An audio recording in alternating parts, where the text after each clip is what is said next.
大王在上，臣骨鲠在喉，不吐不快。割地赔款，实乃丧权辱国之举。臣以为，太后如此行事，误国误民，臣等再不能奉诏了。臣请太后退居内宫，还政于大王。臣恳请太后退居内宫，还政于大王。臣请太后退居内宫，还政于大王。是让太后还政于大王。是啊。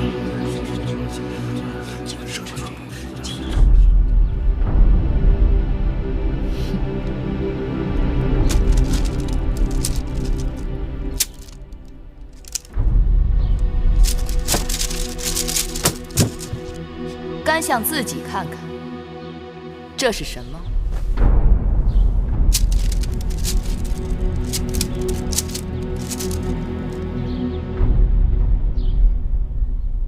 怎么不说话了？朕丧权辱国，朕误国误民。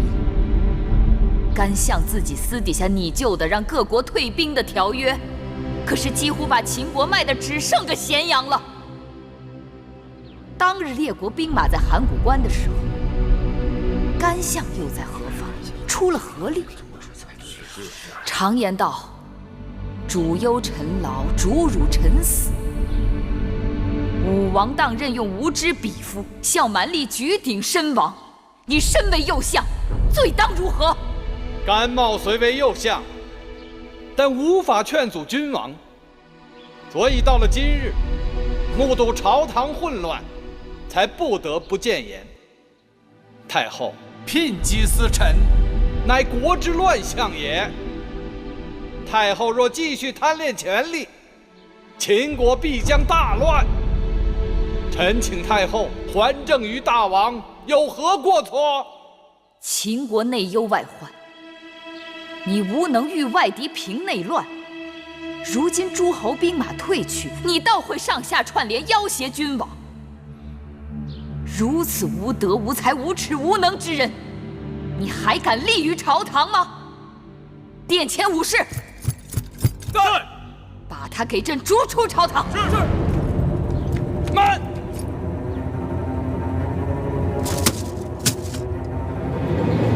太后指臣无能，臣也不敢再居相位，就此请辞。至于驱逐，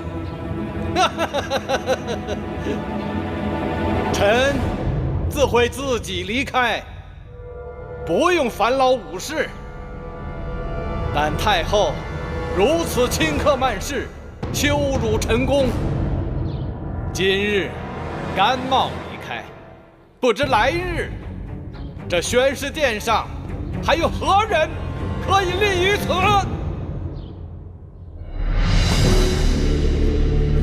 甘相不能走啊！甘相不能走啊！微臣请太后三思。臣请太后三思啊！太后三思啊！太后，甘相乃大秦3代老臣，于江山社稷，功不可没。你想要朕留他？是。他逼朕交权，退回内宫。这若是权宜之计，万事皆可商量。没得商量。初离子说，甘茂是3代老臣，可朕看他是朝廷的3代庸居。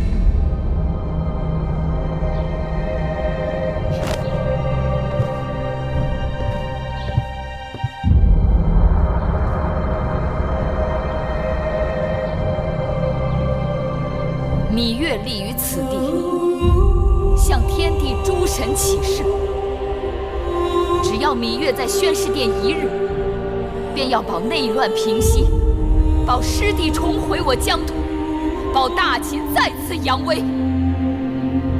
谁若自认为比芈月做得更好，那便站出来，朕自行退后。若是做不到，诸君公卿大夫堂堂男儿，就不要再学长舌妇之行径，退朝。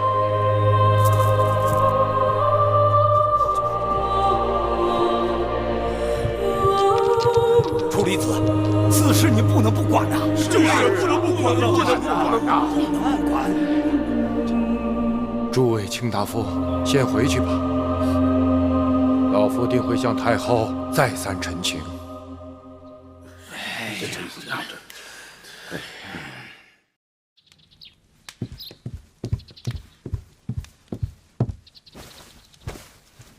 先生，甘相求见。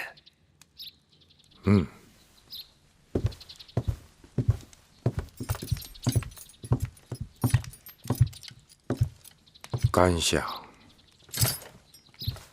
不敢当，楚离子。前日甘某已经辞官，不做右相了，不敢当这一声甘相之称。别这样说。甘相请坐。老夫正在上书太后，尽力说服太后挽留甘相。甘茂本是才疏学浅之人，蒙惠文王、武王两位君王的恩宠，拜以右相之位，以国事相托。虽然不能够完全胜任，却也是兢兢业业，不敢有丝毫怠慢。甘相不必再说了。恕甘茂直言，芈氏那妇人是大秦的祸星，她居然大坏纲常礼仪，把自己的寝宫都交给了胡人。后宫之事，似乎不该甘相染指。眼下我与那芈氏太后，是她留，我不留。听说那日我走后，他曾在宣誓殿上扬言，谁若自以为能比他做得更好，便站出来，他自行退后。甘茂不才，但敢冒天下之大不韪，自荐能比他做得更好。哦，甘相说说。只要让那芈氏退居内宫，甘茂便能让大秦罢内乱，停内战，休生养息。甘相有把握劝诸公子归降？有。甘相请讲，老夫洗耳恭听。停新政，恢复旧法。只要将诸公子们目前所占有的土地作为封地，赐给他们永久所有，答应爵位可以世袭，并绝不在秦国设立郡县，实行周天子之法。我愿意四处奔波，说服诸公子上表称臣。如此破玉为残，把秦国让诸公子们瓜分成大小碎片，那先王和太后对将士们的承诺岂不落空？君行志，臣行义。我们身为臣子的，为君王效命，受君王封赏，乃是公平交易。君王为社稷着想，臣子们要为自己的家族考量。有些时候，君王让些权益给臣子们也是应该的。在下不敢苟同。秦国为了实行商君新政，毅然牺牲良多。如果废除新法，恢复旧制，那以前的牺牲将付之东流，大秦对列国的优势也将丧失殆尽。难道你真认为秦国对列国有优势可言吗？列国征战数百年，却齐心协力，三番两次联兵函谷关下。除了秦国之外，还有哪个国家能让其他各国这样斩断夙愿而进行围剿？因为秦国搞的是秦法新政，他打破了列国数百年虽有征战，但实力基本伯仲之间的平衡。没有人能够容忍异端邪说国家的强大，所以必欲除之而后快。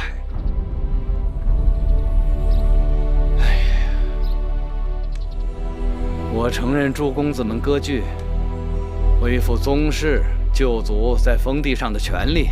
秦国的确看上去是失去了对列国的优势，但正是这样，才能得到列国的认可，才能得到卿士们的归顺。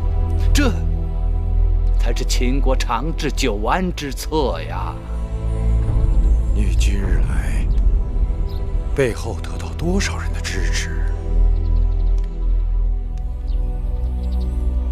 如果我说，在我背后的人，比站在宣誓殿上对芈月臣服的人更多，你信吗？信与不信之间。商君不是秦人，秦人流多少血他根本不在乎，他要的是自己的万世流传。那太后也不是秦人，他同样不在乎秦人流多少血，他要的是自己唯我独尊。可支持我的人，却是世世代代生活在这片土地上的秦人，曾经祖祖辈辈为这片土地抛头洒血，他们才是能够决定这片土地上应该何去何从的人。甘茂，你也不是秦人，却口口声声为秦人打算，只怕仍然是为你自己打算吧？楚离子啊，我是楚人，但多年来，我一直把秦国看作自己的母国，对大秦的忠诚日月可见。你走吧。你说什么？诸国之中，只有我秦国建国的时间最短，其他诸国已立国之时，我们的先人还在牧马。直到周氏东迁，我们在狄戎人手中一分一毫的血战，才有了今日的国土。如果没有穆公任用百里奚与蹇叔，没有我父王任用商鞅，我王兄任用公孙衍、张仪，如果仅仅靠那些躺在功劳簿上享受先人余荫的老秦人，那大秦早就灰飞烟灭了。眼下，秦国危机重重，我的王侄嬴稷以他的母亲芈氏摄政，才让秦国在内乱外患中觅得一线生机。秦国的未来是要靠明君和贤臣决定的。可惜呀，甘先生，你不在此列了。识时务者为俊杰啊，楚离子，你今天拒绝了我，总有一日，你会为你今日的决定而痛哭的。臣拜见太后，拜见大王。朱清免礼。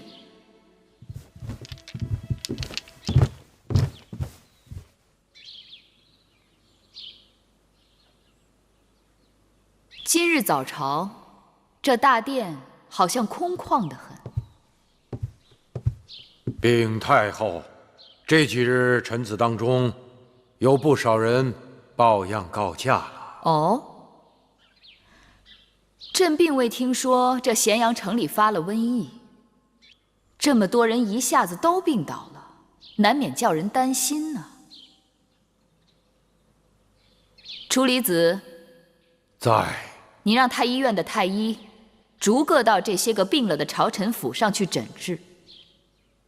朕估计有些人得的都是难以治愈的心病，既然如此，那就让他们在家中安心休养，不在其位，不谋其职，不尽其责。我看他们就再也不必到这宣誓殿来劳心劳神了。太后圣明。太后圣明。养兵千日，用兵一时。惠后对你们的恩惠，要在今日报效了。是。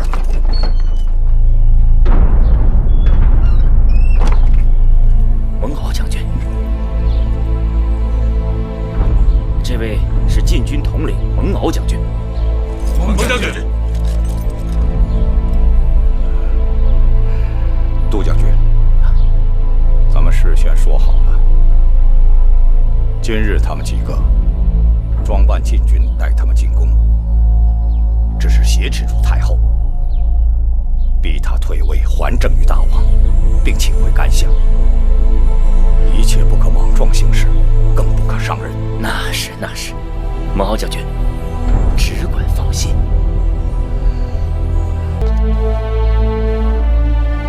上次在朝堂上，我只说了句让他们在家中安心养病的话，那些个朝臣们一个个竟然病全都好了。看来有的时候我的医术比那些太医院的太医还要高。哎，前些日子我们给继儿和义渠君做的2件新衣放到哪儿去了？我去拿。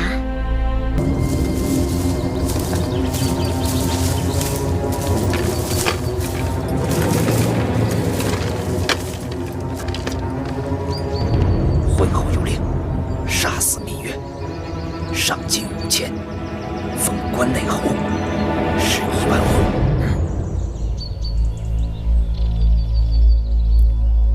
别叫我义渠君了，叫我的名字。翟离，黑马驹子。对，再叫黑马驹子。大点声。黑马驹子。再叫黑马驹子。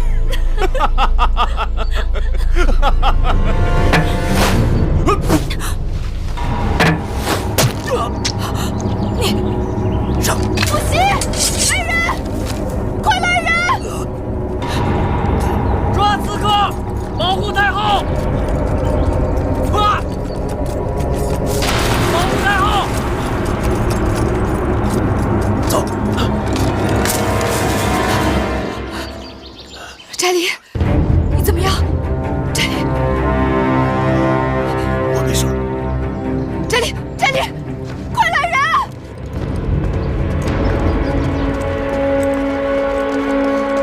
大人，太后如何？太后无恙，但是义渠君受了重伤，太医已经赶到了，正在给他疗伤呢。宫里怎么发生这种事？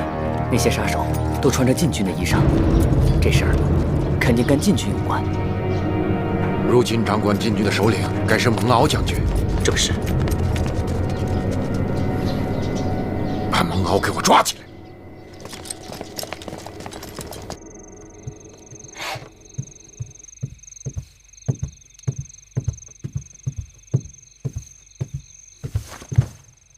大王，请用膳食。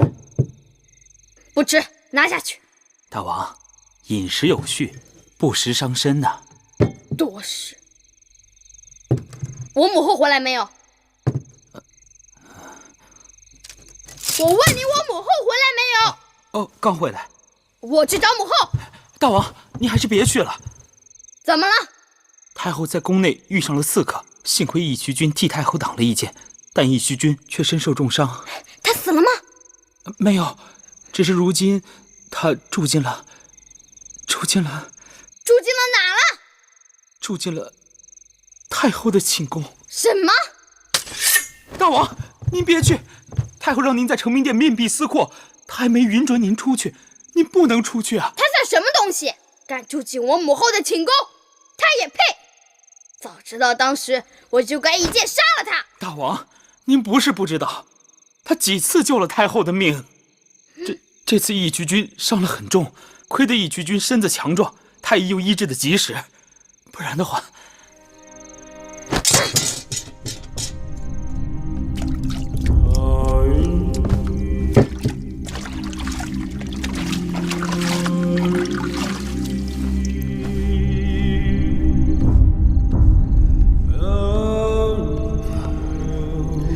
义渠君，你终于醒了。娘，快躺下，别动。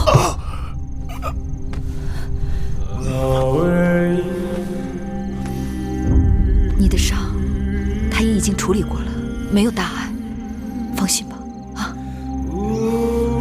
你没事吧？我没事。太后，查到什么了？雍大人查出，刺客背后的主使之人是惠后和公子华。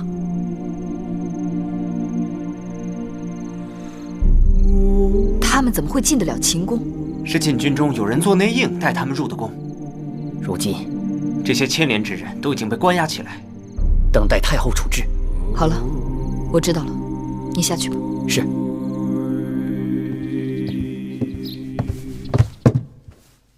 惠后，公子，微臣惭愧，没有杀掉芈月，只是重伤了那义渠人。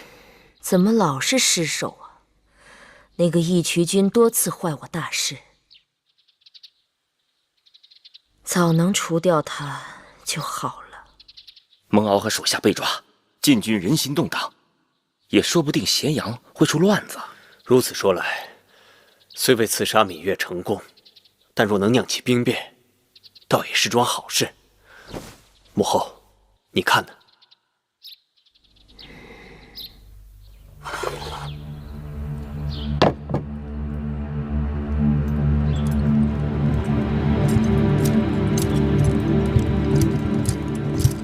太后，萧冉来了。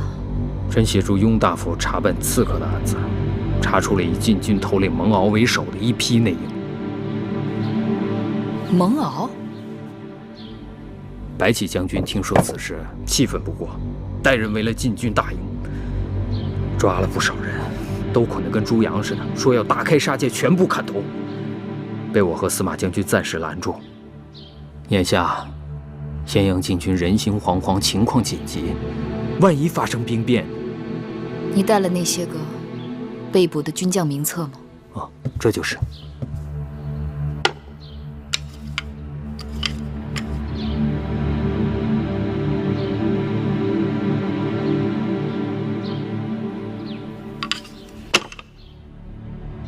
传我的话，召集守卫秦宫的禁军将士，到宣誓殿前聚合。我要训诫。可是太后，怎么？您前几日刚刚遇上刺客，眼下这禁军里头一定还有谋反者。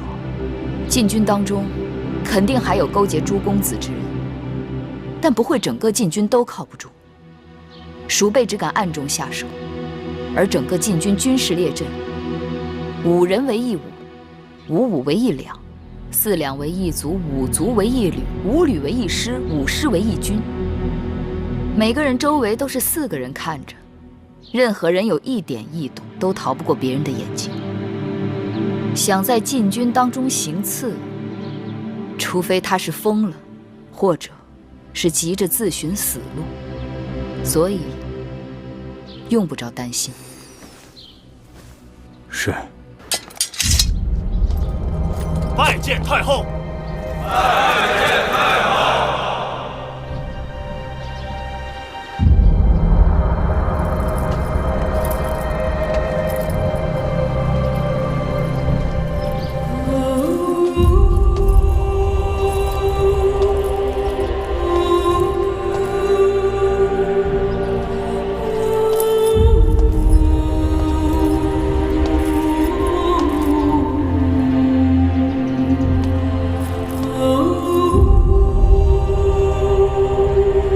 将士请起，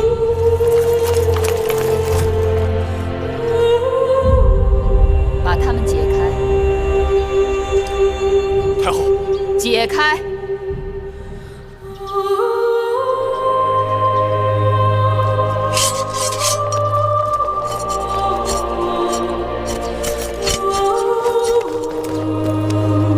诸位将士，我问你们，你们为何从军？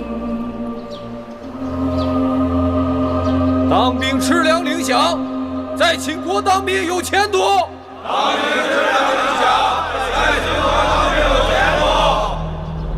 魏冉将军，你不必带他们回答。听声音，明明都是口不对心。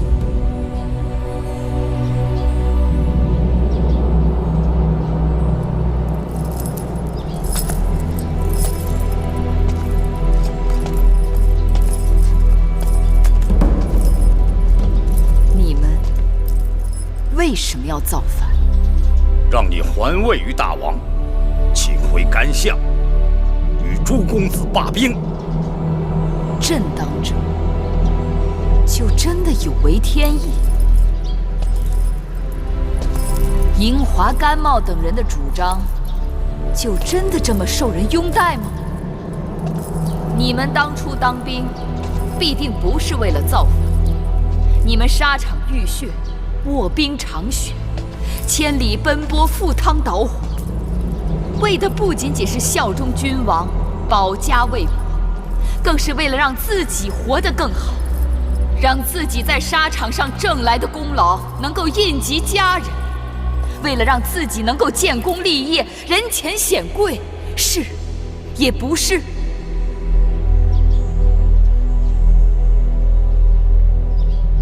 今日站在这里的，都是大秦的佼佼者，你们是大秦的荣光，是大秦的倚仗，是也不是？是。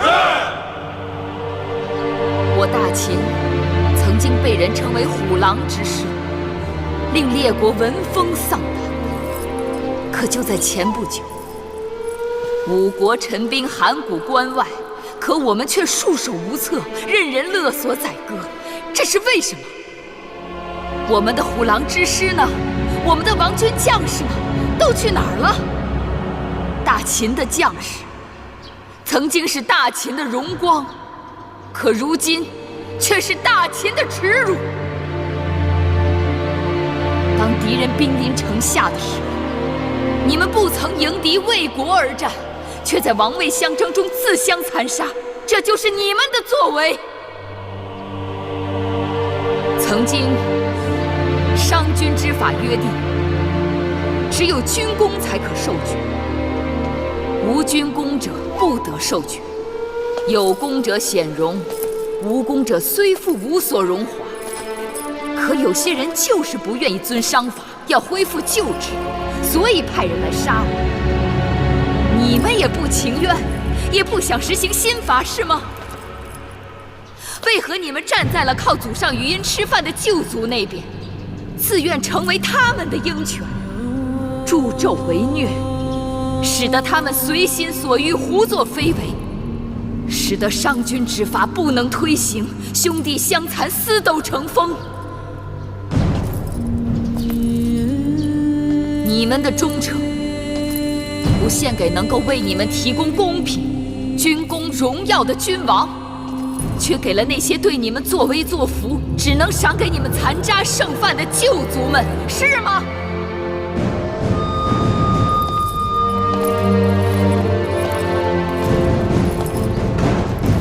将士们，我承诺你们，从今以后，你们所付出的一切血汗都能够得到回报。任何人触犯秦法，都将受到惩处。秦国的一切将是属于你们和你们儿女的。今日我们在秦国推行这样的律例，他日天下就都有可能去推行这样的律例。你们有多少努力，就有多少回报。你们可以成为公士，为上造，为部更，为左庶长，为右庶长，为少上造，为大上造，为关内侯，甚至为彻侯，10亿万户。你们敢不敢去争取？能不能做到？我们能，我们敢，我们做得到，我们能，我们做得到，我们敢，我们能，我们做得到。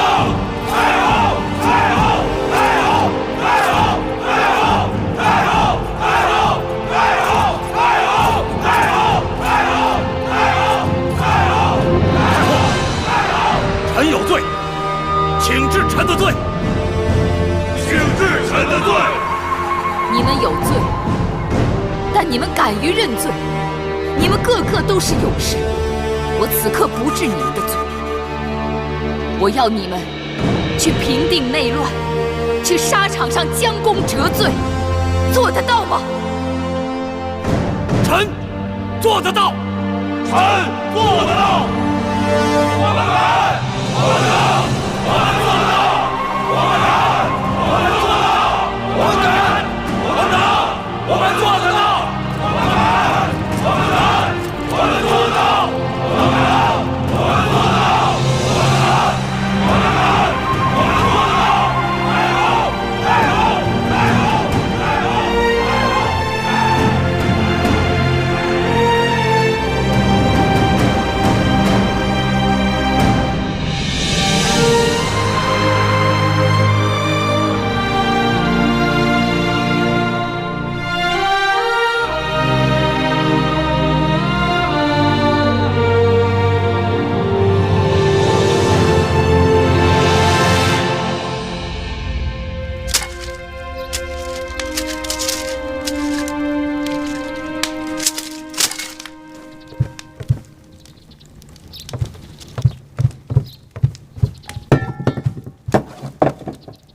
甘茂去了雍城。是，蒙敖将军出手说甘茂是刺杀太后一案的首犯，所以他就仓皇出逃了。哼，去了也好。太后此言何意？甘茂是朝中老臣，树大根深，若留在咸阳，定会不甘寂寞，时时煽动朝廷故旧与我们闹事，让咱们眼前不得清静。这下他走了，倒是成全了我们。甘茂此人自命不凡，而芈姝与公子华之间本来就貌合神离，如今又添了个甘茂，只怕他们勾心斗角的机会更多了。这样才好。眼下我们先不攻打雍城。司马将军，朕命你领兵南下平定巴蜀之乱。遵旨。魏将军和白将军，我要你们分头去平定那些在咸阳周边趁乱聚集起的小股散兵游勇。我要咸阳100里之内安然太平。臣领旨。至于那些各立山头的公子们，平日里他们只懂得争名夺利，却不知守望相助，恨不得少一个人就少一个对手。等我们整肃完内部，准备好粮草，再一一收拾他们，绝非难事。太后，魏夫人她出头了。什么？她跑了？她在企图混出咸阳城门的时候，被守城官兵抓住了。你们说说，该对她怎么办？幸亏抓住了，有魏夫人在我们手里，银华投鼠忌器，也不敢过分造次。甘茂去了雍城，魏夫人也想去雍城。看来这雍城真是个好地方。去，带魏夫人来见我。是。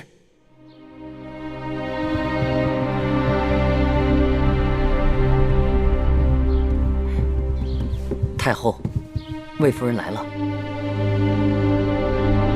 见着太后还不下跪？不必了。木心在，给魏夫人烹茶去。是。你已经抓到我了，要杀要剐随你便，不必假惺惺的。魏夫人说的奇怪，我为何要杀你？坐。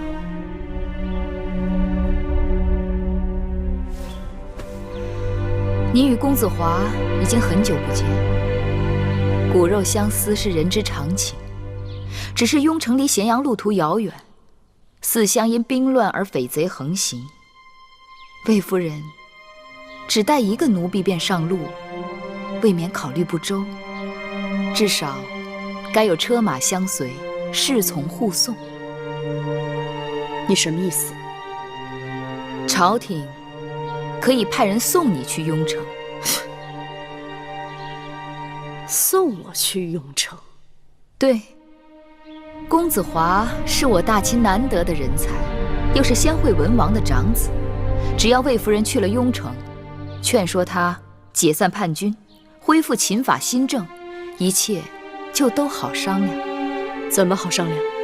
让他以江山社稷为重，归顺朝廷，我和大王可以既往不咎，不废称号，不夺封地，委以重用。怎么，魏夫人，你不愿意？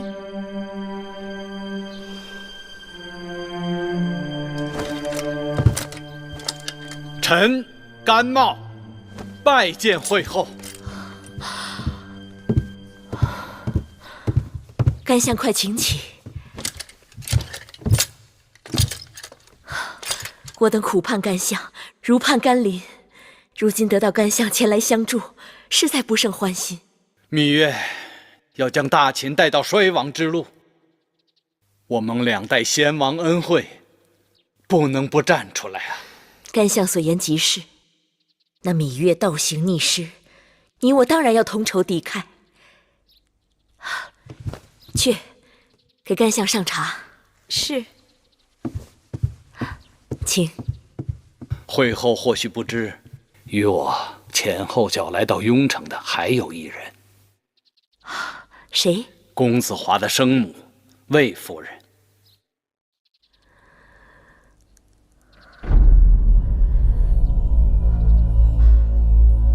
他怎么来了？谁让他来的？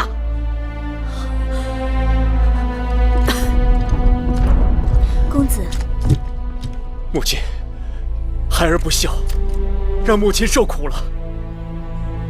华儿，快快起来！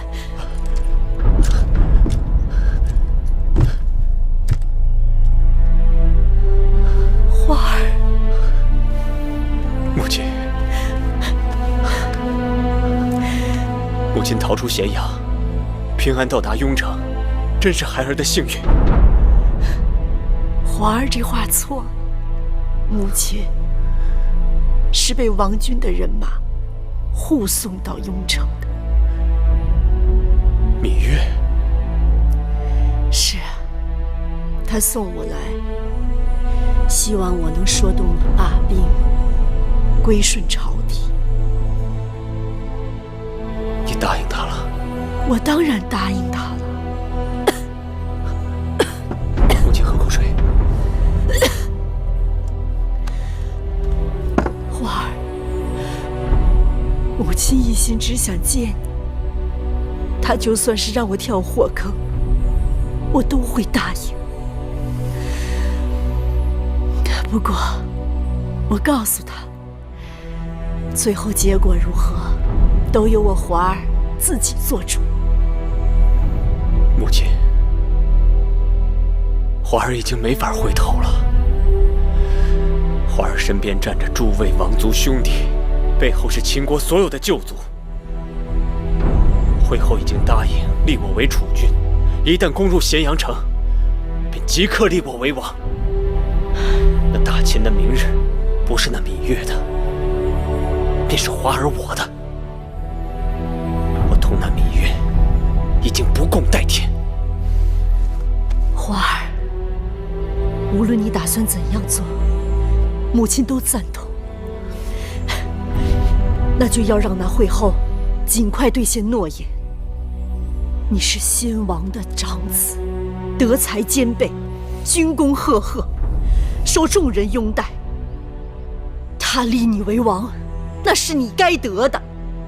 有了这个名分，你就可以名正言顺的带领着你的兄弟们进军咸阳。魏夫人真是命好，别人离开咸阳都面容污秽、狼狈不堪，看魏夫人却衣裳光鲜、气定神闲的样子。这一路上怕是也没吃什么苦吧？会后说得对，人该吃多少苦，都是命里有数的。上天眷顾我华儿，我也跟着沾光。依微臣看，魏夫人能来雍城也是件好事。从此公子上阵杀敌，也就不会再有后顾之忧了。确实，由此可见，芈月能从魏夫人来雍城，那也是从善之举。你胡说什么？那芈月会有此等善心？此举或许是来动摇军心的。军心稳不稳，如今都是我华儿说了算。不管怎样，从这件事看，妇人之仁，免不了要做舍本的生意啊。魏夫人从咸阳来，应该知道咸阳那边正在整顿兵马，筹集粮草，准备对付朱公子。眼下战局焦灼，不知诸位有何打算？想必甘相也知道，这雍城乃是大秦宗庙所在，这里旧部力量强大，对我部一向倾力支持。我们与咸阳那边已有大小几战，各有胜负。如今甘相也来到雍城，说明人心所向，众望所归呀。昨日和母亲商讨后，想做一件大事。请说。咸阳那边与我们是王位之争，也是一场名分之争。母后是嫡母，而芈月那妇人的身份却只是个八字。虽说公子骥有先王遗诏，但母后信誓旦旦说那遗诏是伪造的。可如今，却让那芈月之子矫诏登基，误导天下。若我们也能在雍城宣告登基，就可传召天下，号令父王的旧部老臣倒戈。兄长德隆望重，为我大秦之王，乃是众望所归。华儿说的是实情，但此时此刻宣告登基，恐怕不妥。有何不妥？你应当知晓，在母后心中，你是大秦唯一的新君。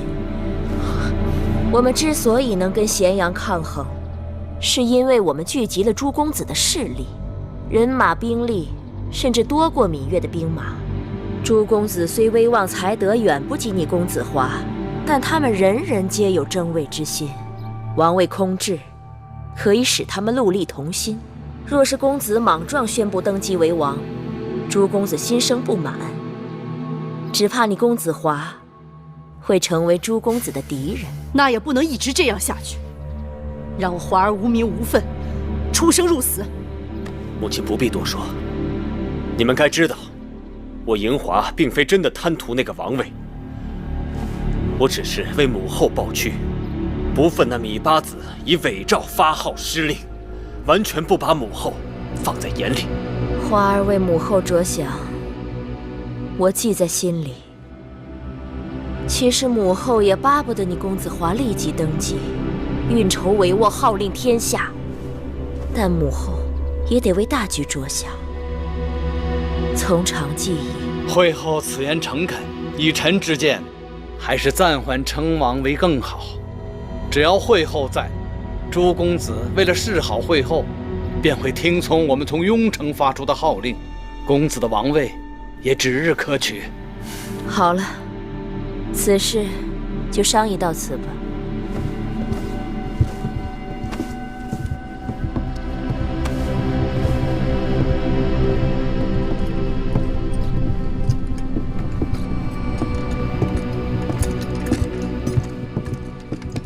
花儿，千万不要上他们的当，他们都是虚情假意，用好话来蒙骗你的。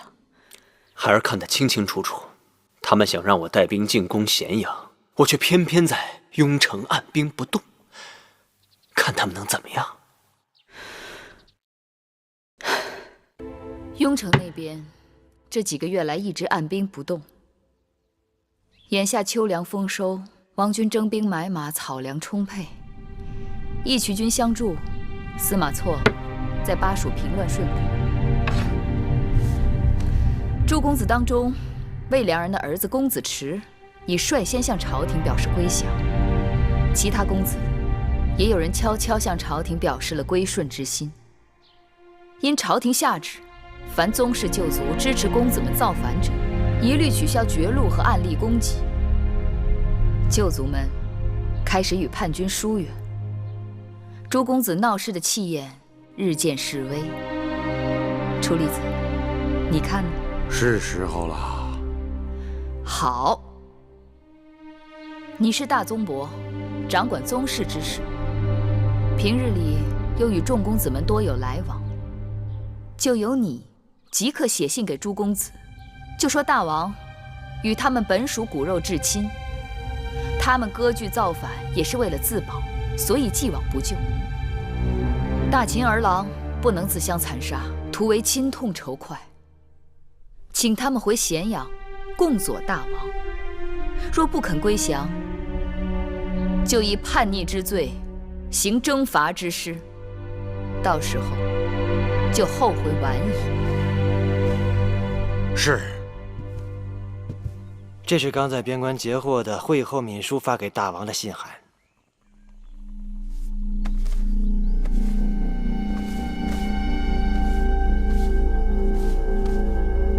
不好好的待在咸阳养病，却跑到雍城来谋反。眼下秦楚联姻在即，这不是成事不足败事有余吗？此刻我可不想听到任何会影响我家紫兰和秦国联姻的坏消息。是。莲儿，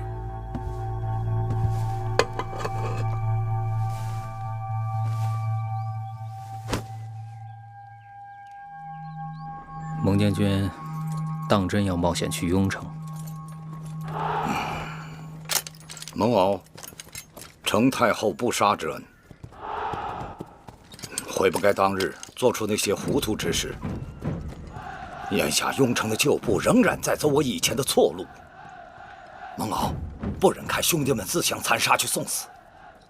如能劝他们归降太后，于公于私都是好事啊。好。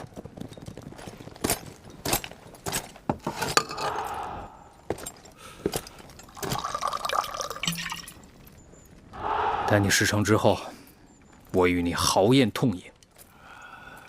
魏将军，信得过我这个曾经的罪人？太后都赦免了你，又重新委你以军职，我有什么理由不相信你？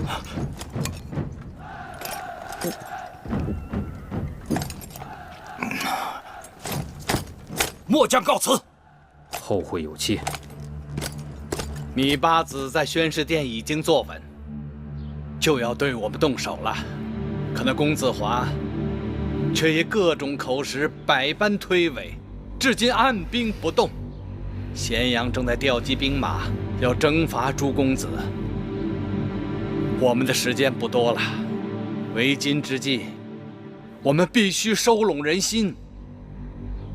我想以会后之名通告天下，请诸公子到雍城聚集，由公子华为主帅，共讨咸阳贼兵。好，就照甘相说的这么去做。恐怕诸公子们见不到好处，不肯来呀。甘相以为我还能给他们什么好处？粮草、钱财，还是封地？这些好处得通通拿下咸阳城才有。眼下就是两手攥空诀。问题的关键还在营华。这个营华还在跟我讨价还价。我知道他想要什么，权衡轻重。看来这次我是不得不给他了。大战在即，会后必须速做决断。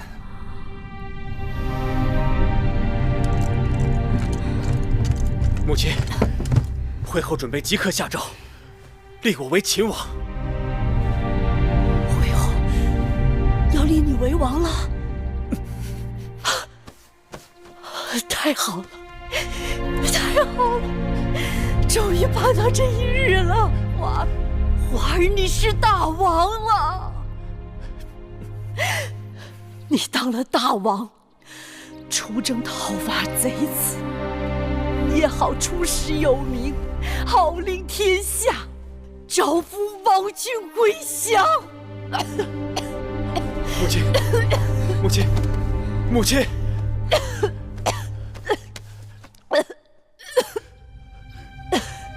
母亲！华儿，你是大王了。母亲，你是大王了。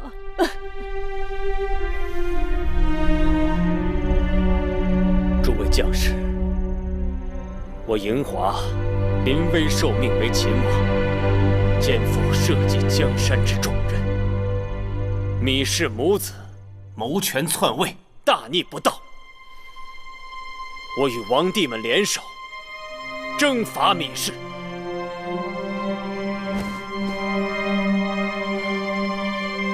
诸位若能助我成就大业，当裂土封疆，绝不相负。谨听大王之命。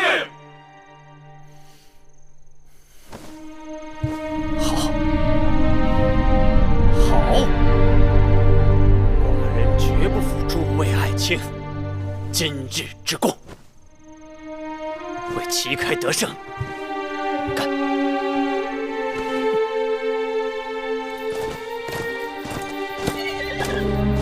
你们跟着我蒙骜出生入死多年，我想跟你们说几句心里话。像我们这些在战场上拼死拼活的人，要么就是不能继承家业的庶子幼子，要么就是没名没姓、没有好祖宗的平头百姓。就算公子华他得了王位，他还是恢复旧制，可我们又能得到什么呢？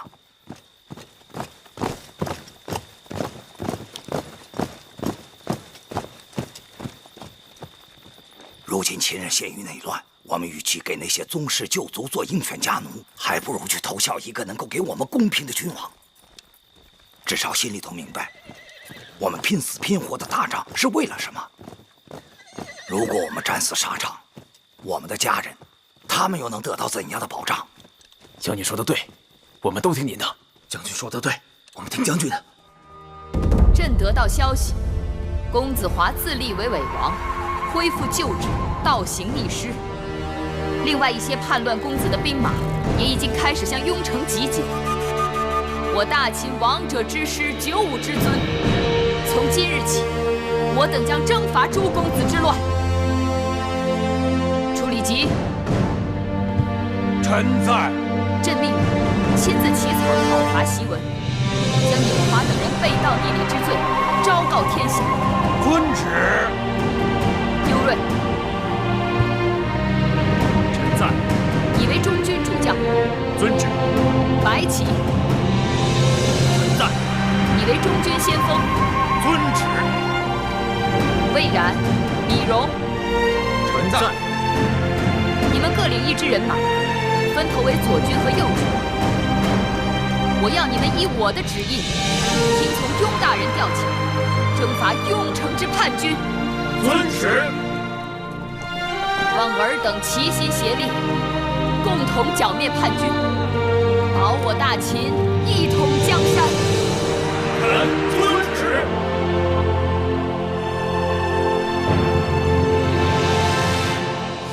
真冷啊！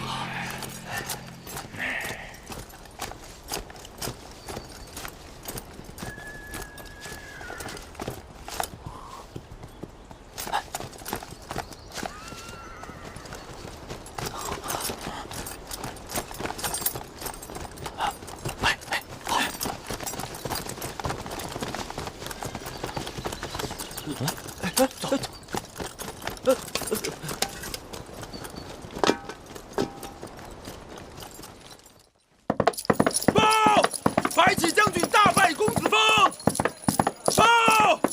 白起将军大败公子峰！公子雍率众归降！捷报！捷报！公子雍率众归降！捷报！捷报！司马错将军与义渠军平定蜀中之乱！司马错将军与义渠军平定蜀中之乱！捷报！捷报！什么庸医？喝了这么多的药，一点用都没有。太后，您消消气，这兵来如崩，兵去如灯，急不得。我不是急，我是恨啊！樱花这个没用的东西，他也能算是一个大王。不但朱公子没有几个甘心跟随，就连他自己的将士都拢不住。这芈月的兵马刚要打来，自己底下的将士就散了一半。平日里天天围着我转，这10天半月人呢？这人都干什么去了？他打的什么主意？惠后，如今王军已兵临城下，咱们得想想退路。退路？往哪儿退呀？这世上没有一个可信的人，就连自己的至亲骨肉都靠不住。我往楚国写了多少封信，没有一封回信呐！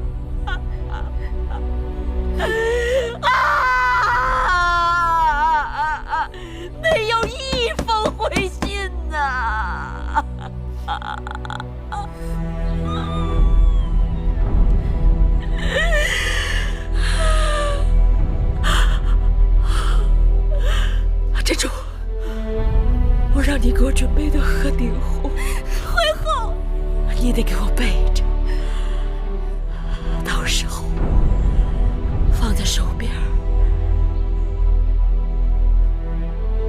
以免到时候措手不及。徽后。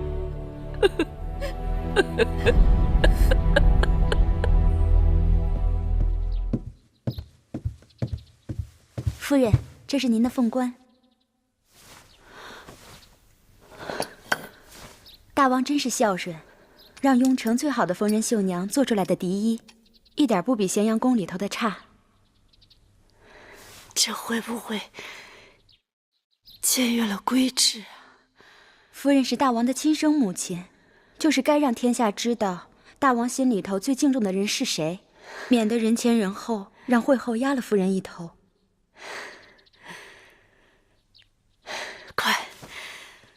快扶我起来，夫人。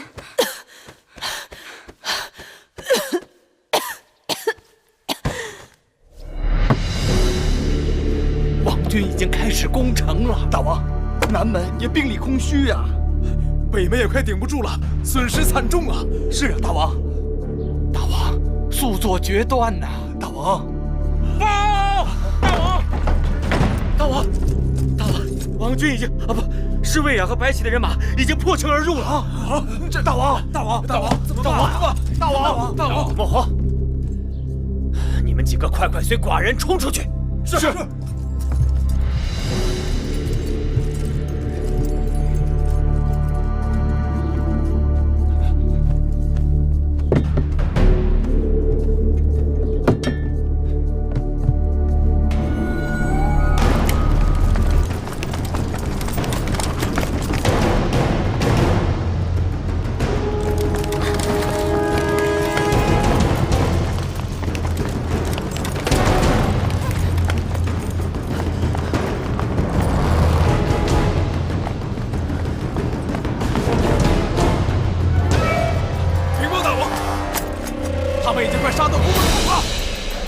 杀出去！是。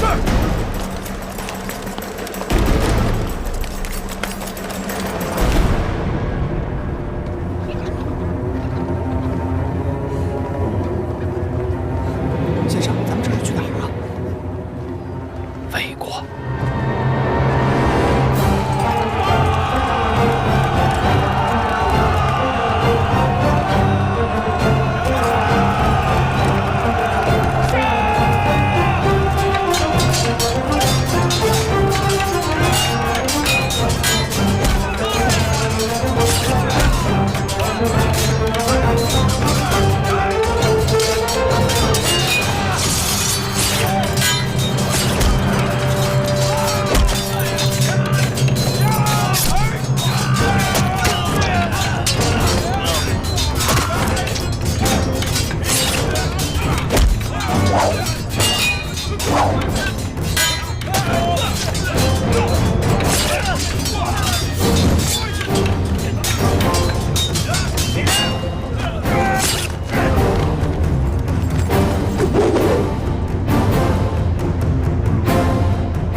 当知本王心性，宁为玉碎，不为瓦全。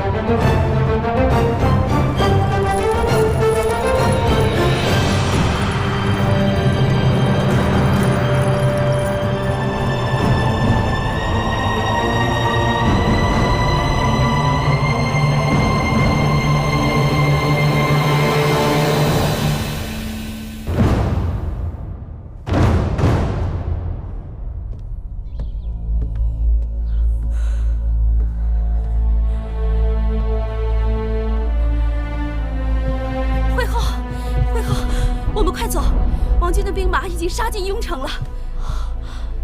公子华呢？干相呢？公子华生死不明，干相也不知去向。惠后，我们快走啊！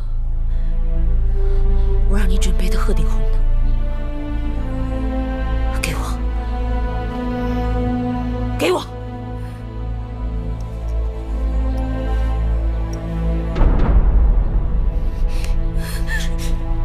惠后，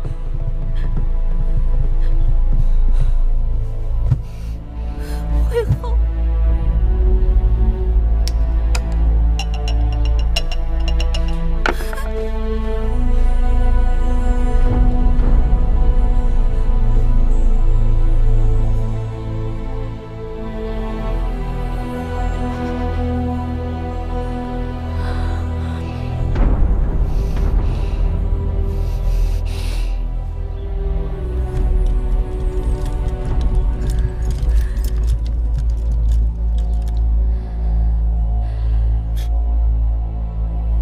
别在那装模作样，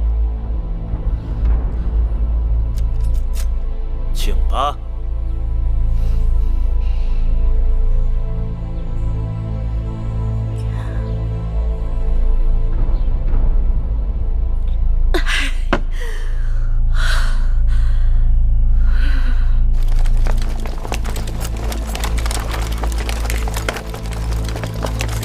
夫人，夫人，王君来了。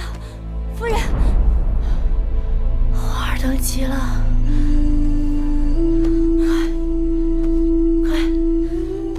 快把我的笛音拿过来。将军，夫人，快去。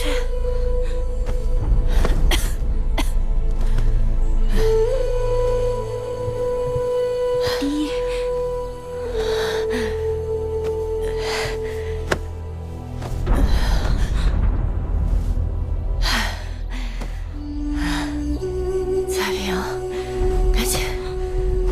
起来，换上笛衣，帮我把头发梳了。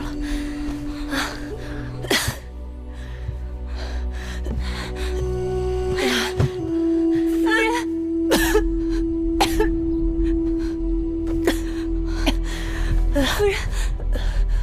啊，夫人，彩萍，你听，是花儿。车马依仗的声音，是花儿的人马来了。花儿特地派人来接我了，夫人。夫人，你看呀，花儿用的是王一鲁帛。魏家盾，威风凛凛。我花儿，我花儿，我花儿，当上大王吧！快帮我把笛穿上，快！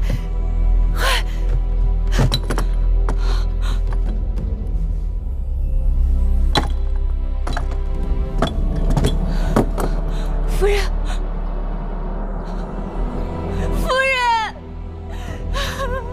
夫人，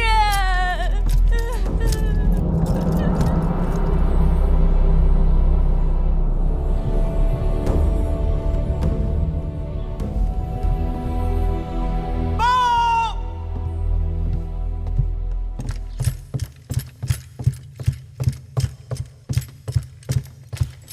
禀大王太后。我王军攻下雍城，生擒公子华和芈姝，诸公子之乱就此平息。臣恭贺大王，恭贺太后，敬请大秦社稷，从此四海升平，八方宁静，万国来朝，千秋太平。自此，在秦武王嬴荡死后，被史书上称为季军之乱的秦国3年内乱彻底平定。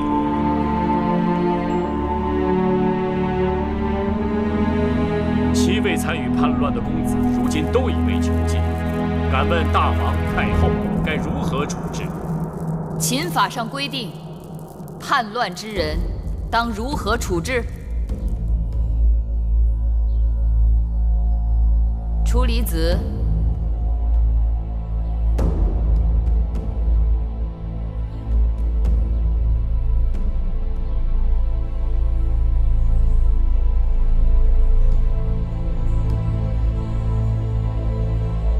司马将军，臣在。臣以为当斩。不可。有何不可？他们都是先王之子，纵有罪行，怎可与庶民同责罚？是啊，都是公子王孙，纵然是谋反，成者为王，败者只是不关痛痒的轻罚几下。江山社稷成了他们手中的玩物，全然不顾祖宗庙堂使路出没，8乡4野豺狼横行。3、5年后，他们高兴了再反一次。谁在意生灵涂炭、哀鸿遍野、民不聊生？不让他们付出代价，造反在我大秦便永远如同儿戏。枉死几万兵士、数十万庶民，亦如大风吹过，片叶不沾。如此国不成国，法不成法。一旦外敌到来，江山覆亡，呜呼哀哉，灰飞烟灭。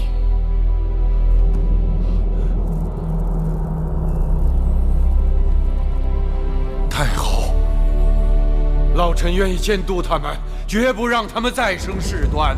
楚离子，你已经多大年纪？他们多大？你能活得过他们？你要知道，今日我把此事放到朝堂上来讲，就是要给天下人一个警示：乱我大秦者，当如何下场？太后，赵廷尉，依国法论，全部处斩。太后，你若将诸公子处斩，老臣再不敢立于朝堂了。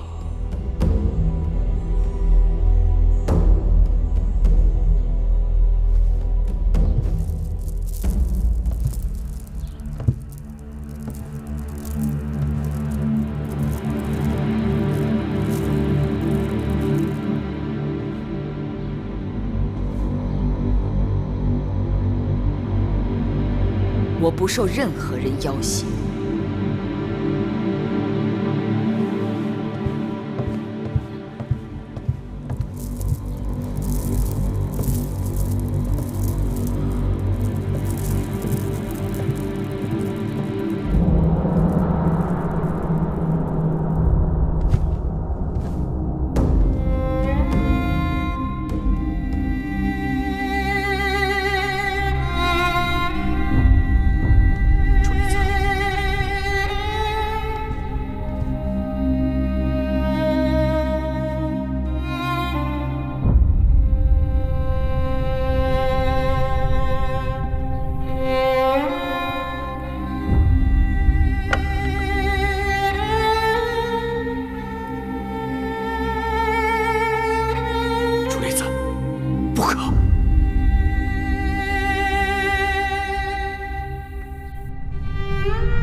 楚离子。